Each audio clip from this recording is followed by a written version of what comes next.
Tom, tell me, how did this come about, and how big a deal do you think this can be? Good morning, John.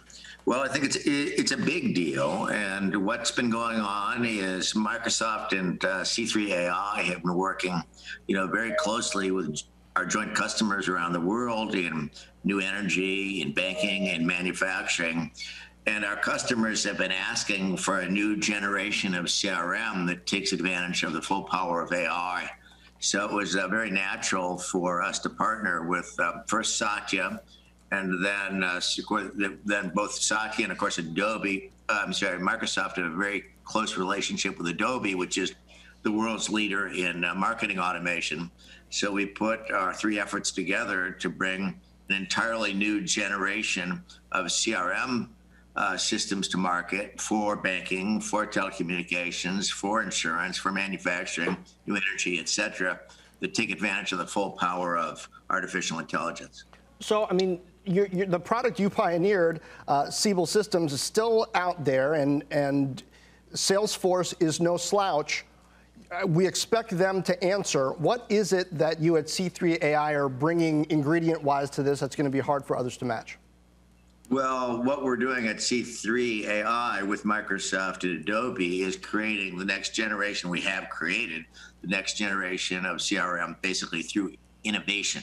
And what's going on at Salesforce today, and I think it's a fine company, and they've done a great job with the CRM market, but they've been growing really not through innovation, but through acquisition, through these, MuleSoft or whatever these things that they're buying all the time. So they've been going through acquisition. And I think if we look at the underlying technology of Salesforce and Force.com, it might be kind of 2002, 2003 technology. So it's a couple decades out of date.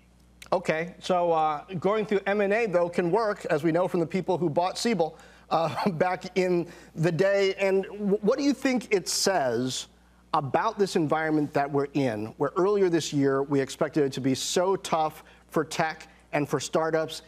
It has not been as tough as expected, and M&A really has picked up during the back half of this year. What's your read? Well, the markets are clearly on fire. The IPO markets are on fire, the M&A markets are on fire, and technology markets are on fire, particularly as it relates to digital transformation, AI, distributed work. Anybody who's associated with that, their company is just growing like crazy, including C3.ai. But when we combine, the marketing reach of Adobe and Microsoft, I mean, this would be, this is an order of magnitude larger market reach, an order of magnitude larger revenue than Salesforce. So I think that we have a very credible offering, and I suspect that I wouldn't be surprised if we don't establish a leadership position in this new generation of CRM, which is all about artificial intelligence. Looking forward to seeing what you do and how you do. Tom Siebel, co-founder and CEO of C3.ai. Thank you. Shepard Smith here. Thanks for watching CNBC on YouTube.